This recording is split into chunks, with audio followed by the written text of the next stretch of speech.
Do you know, it was kind of a spiritual awakening, actually. That might sound a little woohoo for some of your audience, but I just literally woke up one day.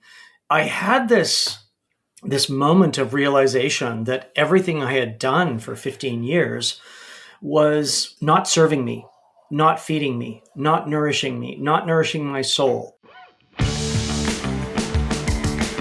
Welcome to the Personal Development Mastery Podcast, empowering you with the simple, consistent actions needed to master yourself and create a life of purpose and fulfillment.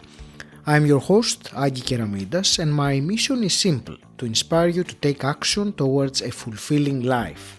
In this podcast, I invite myself inside the minds of remarkable people, and I distill their wisdom for you. So if you're ready to find practical insights that you can implement right now, make sure you follow the podcast and get the episodes as soon as they are released. Speaking of insights, would you like a free copy of my first book, 88 Actionable Insights for Life? Just over a year ago, I started writing a book based on the conversations with these remarkable people I had doing this podcast. I am thrilled that the book is now finished and you, as my listener, can get it exclusively before the official book launch and for free. Go to agikeramidas.com/88. And coming to today's episode, if you would like to become fearless, deconstruct the narratives in your head, and rediscover your humanity, then the following conversation with my guest Colin Kingsmill is for you. Let's dive right in. Today I'm delighted to speak with Colin Kingsmill. Colin, you are an entrepreneur and coach. After the first part of your career in Swiss banking for a decade, co-founding an investment firm and having ticked all the boxes of success, in 2001, you gave everything you owned away, Buddha style, and moved back to Canada to start fresh. You are now an expert in helping people fearlessly pivot and make meaningful shifts in their lives when they find themselves at a daunting personal or professional intersection. Your mission is to help people rediscover their humanity, be fearless and free. Colin, welcome to Personal Development Mastery. It's a joy to have you here with me today. Oh, thank you. It's great to be here too. Thank you. Thanks for having me. I'm looking forward to this conversation, Colin, and we will explore today becoming fearless and rediscovering your humanity. Before we go there, can you share a bit more about that pivotal moment in 2001 when you decided to give everything away and start fresh? So what inspired you to such a radical life change? Do you know, it was kind of a spiritual awakening, actually. That might sound a little woohoo for some of your audience, but I just literally woke up one day. It was April 6th, 2001. It was a Friday. I had this... I don't know how else you would describe it. I just had this moment of realization that everything I had done for 15 years was not serving me, not feeding me, not nourishing my soul. So everything that I wanted to do when I was a young adult or when I was in university, nice cars, nice house, nice wife, nice this, nice that, trips, all the quote unquote markers of success, I had achieved all of those. And I was just the most miserable, unhappy, probably unfriendly person you could imagine. And that Friday, that weekend, I realized that the destination that I had been trying to get to and trying to achieve and trying to have was empty. There was nothing there. And the fact that I had all that stuff and had all those experiences that left me, depressed and full of anxiety and unhappy and unfulfilled, everything, right? Just I just said to myself, I've got to shed this cloak. I've got to remove the mask. I've got to start again, basically. So it was,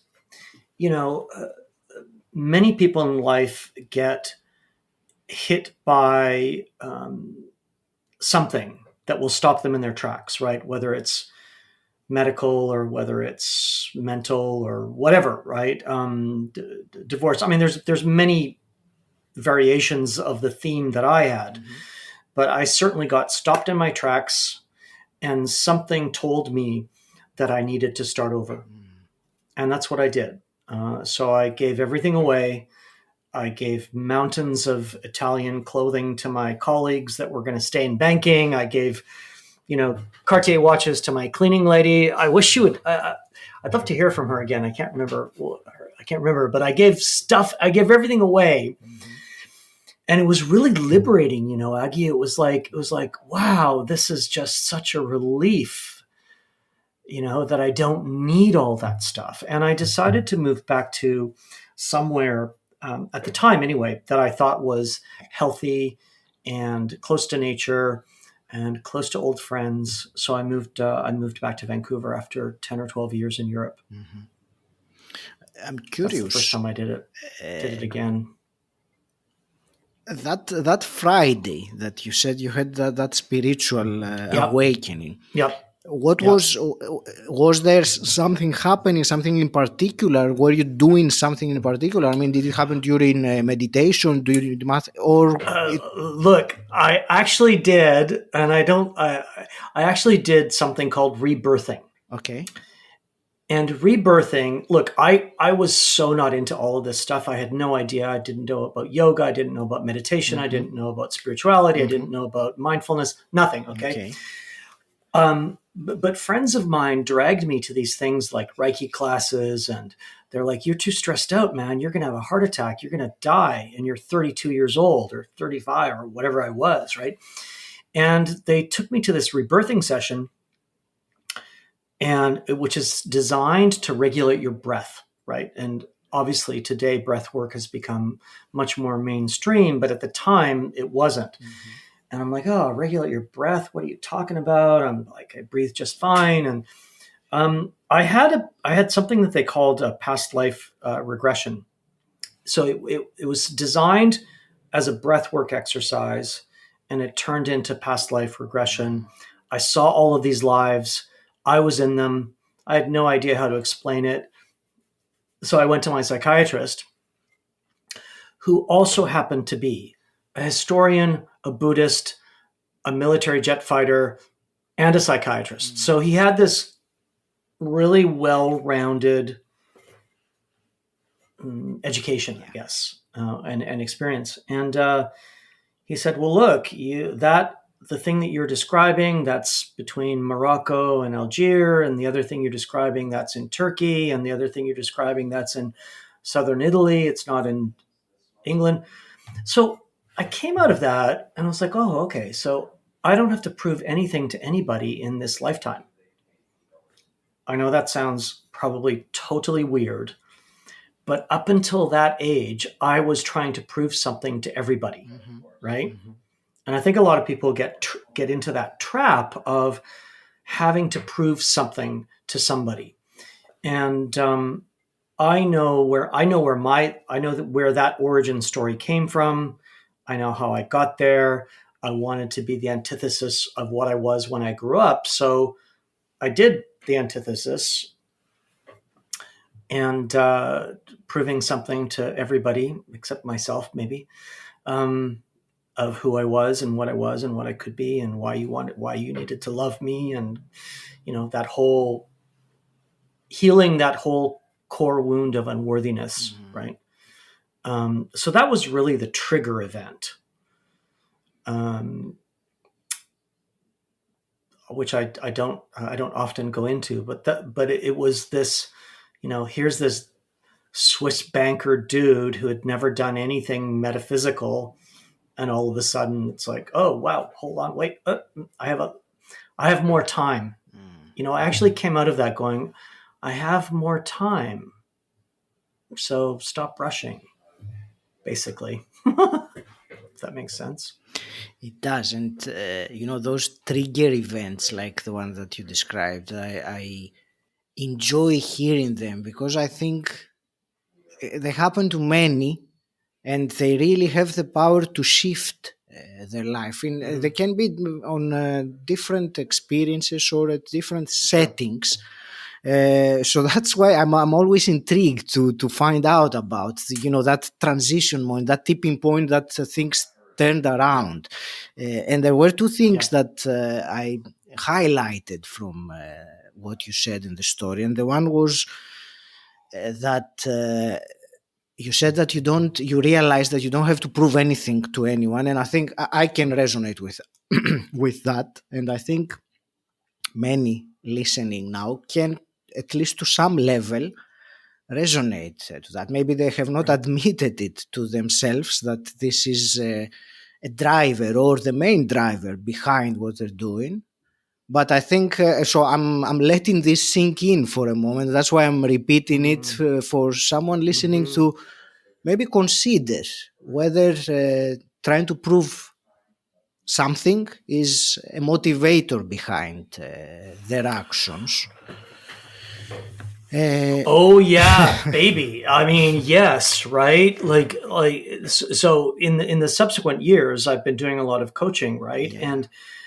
And so many people make choices all day long from morning until night based on that core wound of unworthiness and that need to prove something to somebody else. So I think it's good that you stop and reflect on that one point, because it's kind of critical to everything that's going on in the world today. People are living as adults, as parents, as entrepreneurs, as employees, as employers, and everything they do is seen through that lens of having to prove something, right? So my sort of mission these days is, tell me what would happen if we took those lenses away, right? The opacity through which you see life. What would happen, or what could happen, if you were free from those stories, from those narratives, from those beliefs? It's pretty amazing to think of the possibilities, the unlimited possibilities for all of your listeners if they removed those lenses of unworthiness through which they see their lives and through which they make decisions all day long.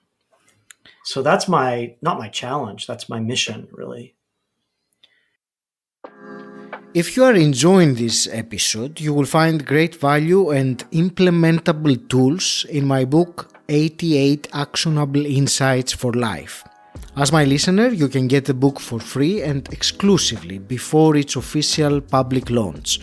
Go to agikeramidas.com/88 for your free copy. And now let's get back to the episode. Colin, thank you for this answer. And actually, let's move into that, because this you mentioned the narratives or these beliefs of unworthiness. You used the term unworthiness. In my mind, the term that came to my mind was not good enough, which is basically the same thing. And in a way, I think it's obvious to most people listening right now how that could be beneficial. But my question is the next following step: how can one go about starting to deconstruct these narratives? Because you say, imagine if those lenses were taken off, but I'm sure that you know very well that that is easily said than done. These lenses most of the times are completely invisible to the people who wear them. So how does one start to this process of deconstructing them? That's a good question, and I don't think there's a one size fits all, right? I have, in the book that I'm writing, I have like 7 or 8 steps, right, about becoming fearless, right, and becoming fearless is really shedding those stories and shedding those narratives, but it's got to be a proactive process. Okay. Now, whether it's my 8 steps or whether it's somebody else's, I don't think it matters, but it's got to be a proactive process of almost self-protection, right? So the first thing that I say is turn off the news, right? Turn off all toxicity that's coming into your life, right? That could be food, that could be family, that could be relationships, that could be a job, that could be any number of things that are adding toxicity to your thought process, right? And the reason I say turn off the news as the kind of the top line is that's a product, right? And it's a product to keep you engaged and to sell advertising, right? But that's not informing you and that's not helping you. So my first step is turn off the news, right?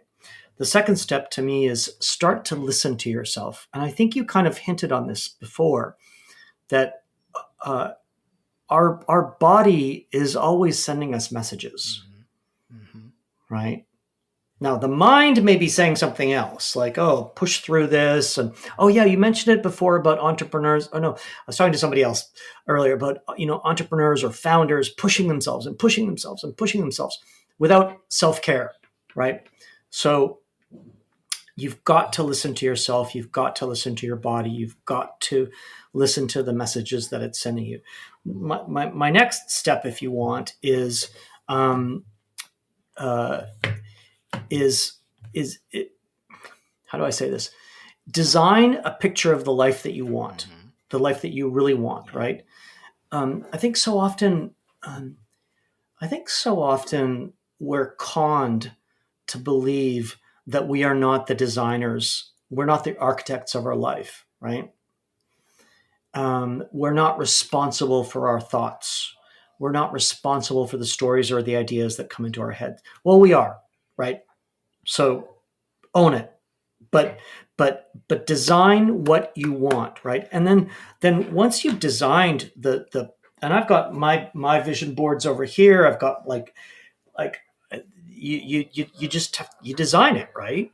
So design what you want, and then you break it down into a series of goals that you can actually achieve, right? Because it's so easy to have the motivational poster on the wall, right? Right. And then you just look at it, or I don't know, you want a Ferrari or you want whatever you want, right? You got that on the wall. That's not enough. You have to break it down into a strategy of how do I get to that destination, right? I use sailing a lot as a metaphor, right? Like if you don't put the coordinates in to where you want your sailboat to go, then you're just bouncing along on the open sea and on the waves, right? So design the life you want, put the coordinates in your GPS, right? Take the steps along the way to get there, okay? Babies, and Mel Robbins did a really good episode on her podcast recently about goal setting and the latest research around goal setting. So once you've got the destination, once you've plotted your course and you've plotted all the steps along the way, decide what are the daily rituals to keep you on track, to keep you accountable. Okay? Because so often it's so easy to wake up in the morning and turn on the news, turn on Twitter, turn on porn, whatever you're doing, right? As a quote unquote coping mechanism or as a starter to your day, change them, right? What are the daily rituals that are going to help you stay on track? Whether it's meditation or yoga or mindfulness or whatever, it doesn't matter. but but but but have those and do them, and and stop self-sabotaging, basically. Now, the last step, or the second to last step, is forget about what others think. And that's why I say live in integrity, right? Yes. Um, so often we are bound up by what we think other people are going to think and do, but that's just restrictive. That's not getting your creative energies going. That's not expressing who you really are. And if you don't express who you really are, that internalizes into dis-ease, and that might be mental dis-ease or other forms. And there's lots of research around this. I'm not being sort of crazy and woohoo. And then the last point for me, to answer your question, is forget about everything you've learned. And what I mean by that is, don't forget about everything. That would be a tough start to the day. But forget about the conditioning that is no longer serving you. Mm-hmm. Right? And that goes back to the storytelling, right? So the forget about everything you learned is forget about the conditioning that is no longer serving you today. And what are the beliefs that you are perpetuating or telling yourself or repeating to yourself? Again, old stories, right? It happens. We all tell ourselves stories all day long, right? How many thoughts do we have a day, Aggie? 70,000, something like that. Yes. Yeah, right. So if 69,000 of those are negative stories that aren't serving you, stop telling them, or stop listening. Tell new ones. So did I answer? I don't know. Did I answer your question? Yes, you did. You actually gave in these few minutes quite a comprehensive step-by-step method, and I will reiterate a little bit in my own words how I understood what you said. So you said the first to start listening to yourself, to your body messages, and that is I completely agree. It's so important because the body, and I will digress here and say that the body is very much connected to our essence or our spirit. It is what our spirit uses in a way to communicate all these things with us. So start listening to them. And then you said about setting the goals. And when you were saying about the sailing and setting the GPS, you reminded me of that phrase that says, if you don't know where you're going, you will end up exactly there. So it's really important to really write it down in detail. I mean, I have some kind of I use the phrase North Star, or like a guiding light, and that's broken down in different categories in life, emotional or material or personal development or all these things.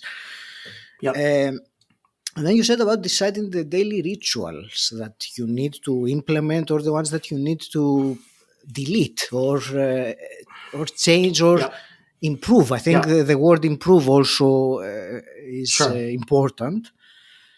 Well, you know why? Because, and I say, decide on your daily rituals to keep your personal protection barrier around you, right? So once you've turned off the news and you've eliminated toxicity, you've got to have those daily rituals, because we are living in a toxic society.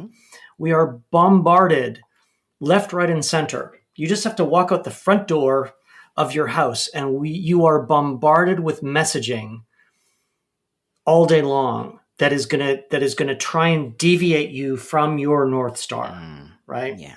So the daily practice, the daily rituals, whatever they are for you, are kind of important.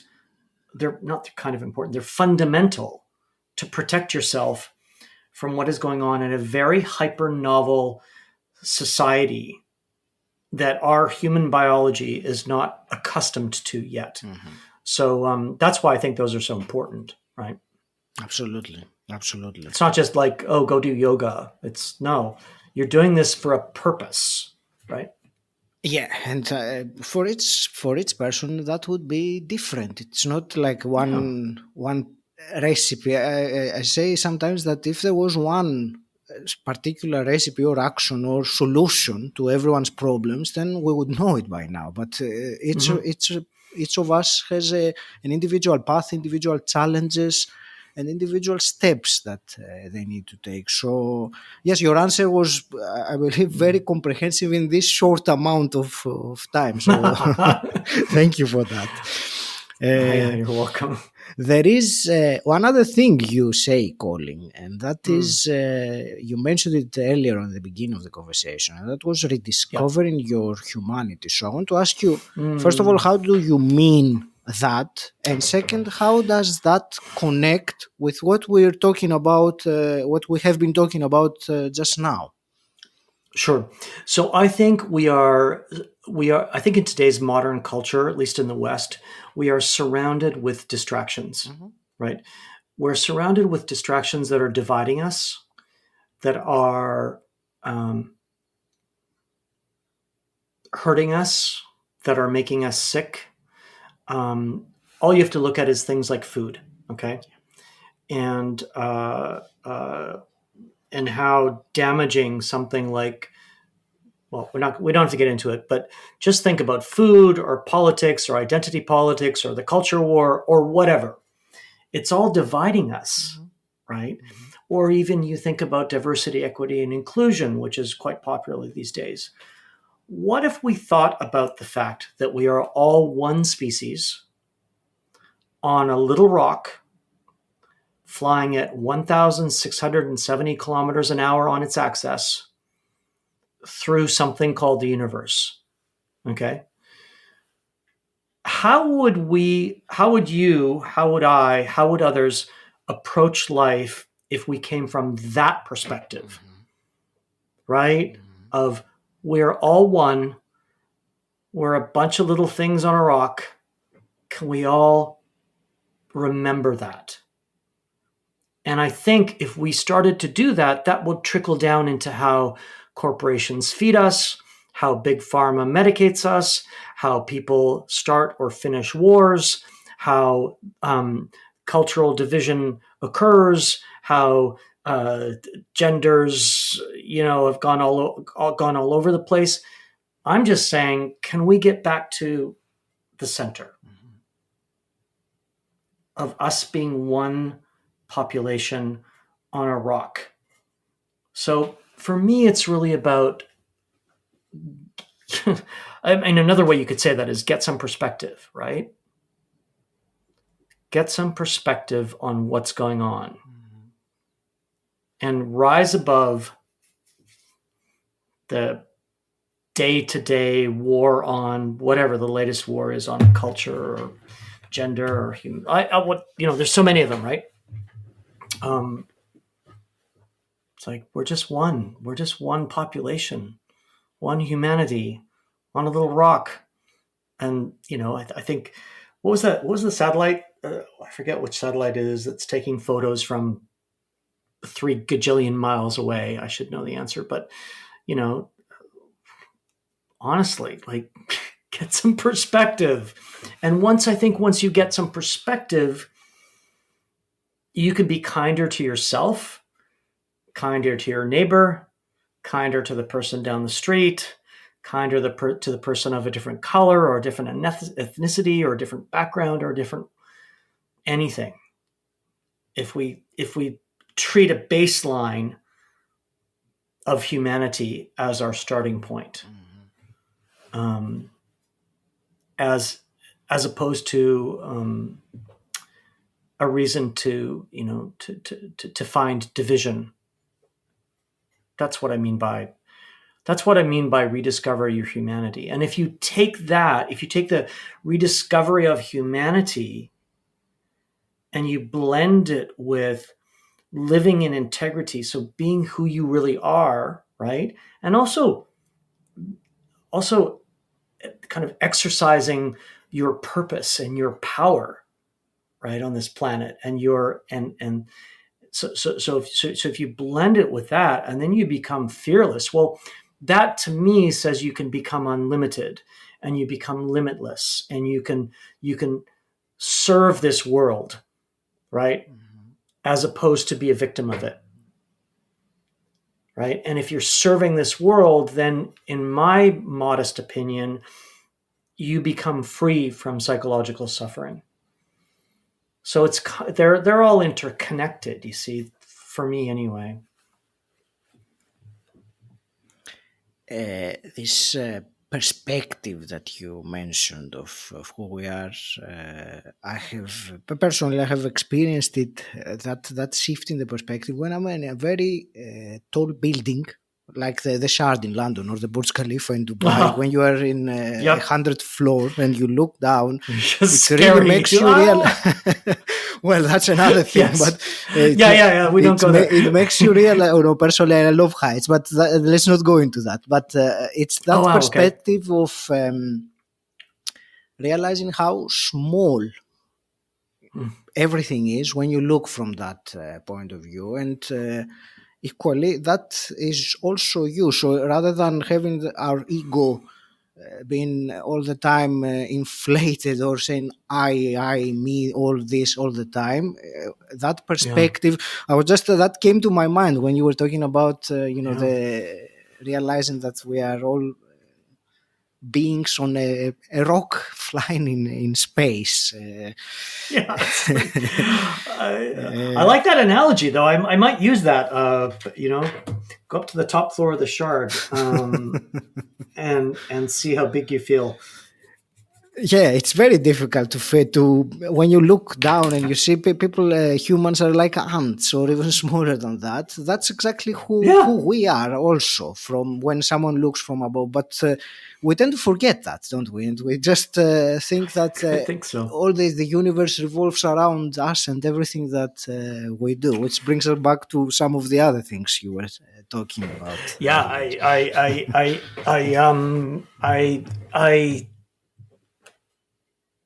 yeah, you said it perfectly. I don't need to add anything else. Sorry. That's perfect. Yeah. Colin, this mission that you are on rediscovering the humanity, why are you on that mission? What's your motivation? That's a good question. I am on it because for some reason I just see so much suffering. I see so much psychological suffering, and in what I do, with my coaching work or with my management consulting work, or just, I don't know, maybe that's what I've focused on, but I don't think people deserve to be living like this. With so much disease, with so much suffering, with so much mental illness, and all of the numbers are skyrocketing. The data from the last 20 or less years on everything that's going on. I don't think we deserve to live like this. So I suppose I've discovered my purpose, however big or small that is, but it's definitely to help people be free from the psychological suffering or metabolic suffering that they might be living in. We don't deserve it. 100% agree. We don't deserve it, and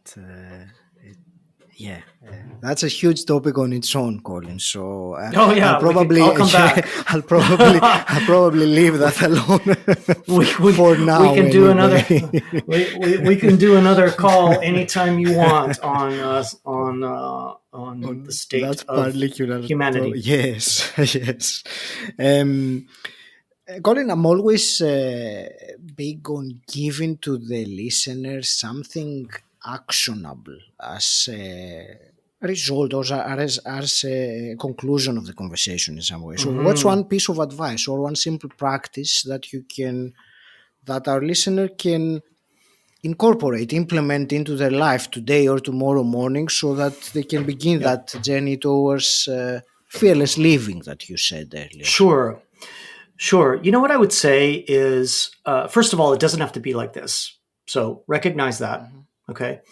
And recognize that you, me, everybody, has a flintstone moment, right? So when the rock hits the rock and the spark ignites on how you are going to decide on the next minute or the next day of your life, you are responsible for that decision. So you can go up or you can go down. You decide. So I guess the thing to leave people with is, where are you going to take that flintstone moment? Are you going to go up or are you going to go down? And based on that decision, you come up with the narratives and the stories and the plan for the day. So decide. What do you want it to be? It starts with a decision, for sure. Thank you for that answer. And it's it's a millisecond, okay, Aggie? And a lot of people don't realize that it's a millisecond. But you've made a decision. So that's all, that's important. Colin, I have a couple of last quick questions to ask. You to wrap it up. Before I do that, where will you direct a listener who wants to find out more about you and your work and mission? Yeah, you can come to my website, colinkingsmill.com. It's pretty easy. I'm also on Instagram. That's kind of really all I do. LinkedIn, I'm on there too. But yeah, colinkingsmill.com. And then from there, you can go into team coaching. You can go into Instagram. You can go into my blog. You can go wherever you want. Just go to colinkingsmill.com.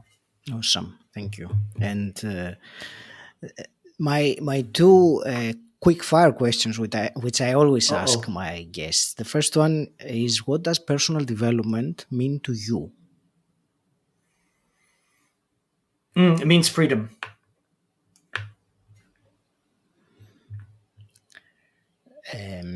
And a hypothetical. Would you like? I can expand if you like. I think. But to me, personal development means getting to a place where you are free from stories and narratives and psychological suffering or depression or anxiety or whatever is holding you back and down. So that to me is personal development. That's fantastic. But you have to embody it.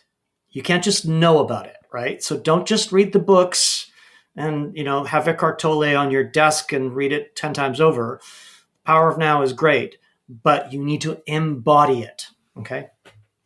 Of course, it's a whole different thing to know about something and embodying the knowledge and practicing the knowledge, putting it into action. And that's also one of my missions as a podcast host, to provoke the listener to actually take action on the knowledge. Otherwise, knowledge is useless if you don't do anything with it. I mean, trust me, I've done it. I did it for 20 years. Me too. I read all the books, right? It's like, and they're all back there and up there and over there. But you got to feel it.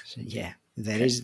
What's the next question? The next question is hypothetical, and it is, if you could go back in time and meet your 18-year-old self, what's one piece of advice you would give him? You are worthy, and you don't have to prove anything to anyone. Maybe that's the second part, the latter. You do not have to prove anything to anyone. You are complete already. That's what I would say. Beautiful. Thank you. Colin, I want to thank you very much. This has been a truly fascinating conversation, which I kind of had. I had a feeling that it would have been, but it really exceeded my expectations. Thank you very much for sharing your wisdom with us today. I want to wish you all the very best with your mission of helping people rediscover their humanity. Any last parting words from you? No. I mean, I think I already said it. Life does not have to be this way. Or life, if you are feeling stuck, it does not have to be this way. There's a way out. So let us help you. And before I leave you for today, a quick reminder. For the time being, the podcast has one episode a week. It's Monday and not two. There are some exciting changes coming up in the podcast soon, so stay tuned. For the time being, make sure you grab this exclusive opportunity to get my first book for free before its official launch. And my wish is for you that in this book to find that one new idea that you will implement into your life. Go to agikeramidas.com/88 for your free copy. The link is in the show notes. Until next time, stand out, don't fit in,